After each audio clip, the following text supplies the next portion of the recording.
La famille royale a accueilli une série de nouveaux ajouts au cours des 12 derniers mois et maintenant les restrictions pandémiques se sont assouplies, ils pourraient tous se rencontrer dans les mois à venir.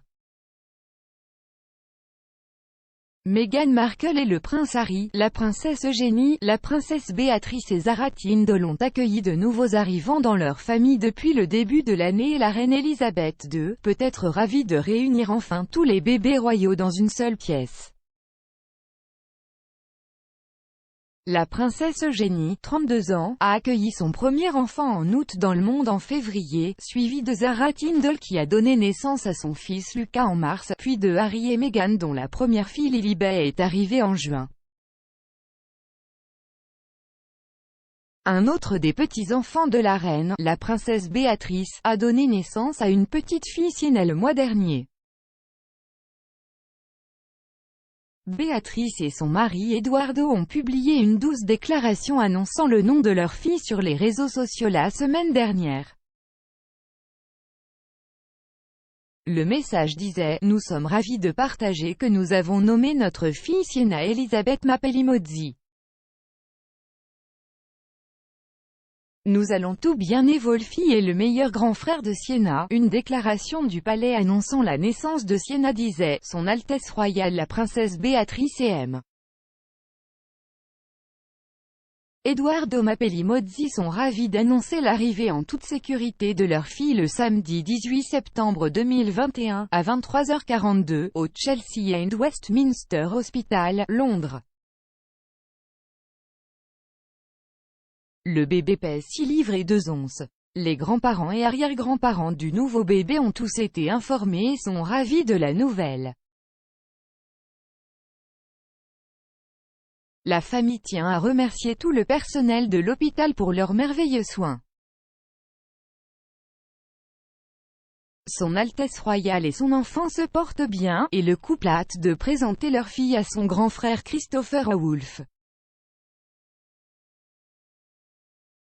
Baby Sienna est le 12e arrière-petit-enfant de la reine et après le retour du monarque d'Écosse au château de Windsor, elle a peut-être eu la chance de rencontrer sa nouvelle arrière-petite-fille. La famille royale se réunit traditionnellement au Queen's Sandringham Estate à Norfolk chaque Noël pour passer les vacances en masse.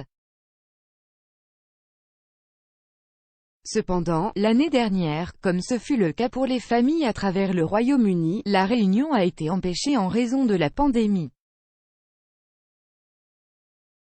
Alors que Harry et Meghan sont basés aux États-Unis depuis leur départ du cabinet l'année dernière, il y a des spéculations selon lesquelles le couple pourrait retourner en Grande-Bretagne pour passer ce Noël avec la reine.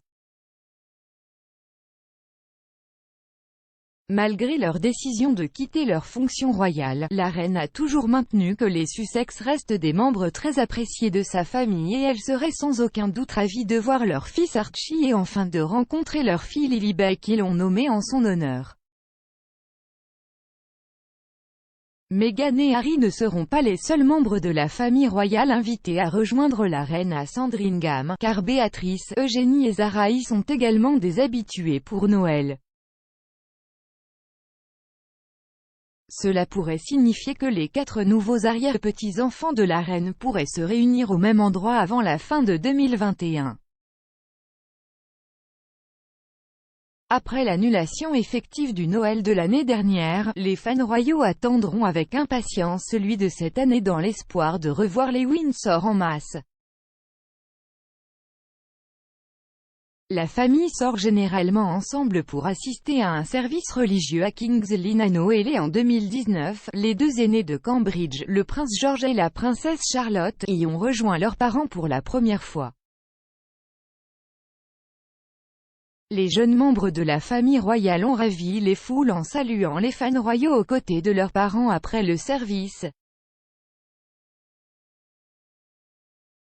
Alors qu'il est peu probable que les nouveaux bébés royaux apparaissent à l'église cette année, le petit Louis qui a eu 3 ans en avril dernier pourrait faire ses débuts le jour de Noël.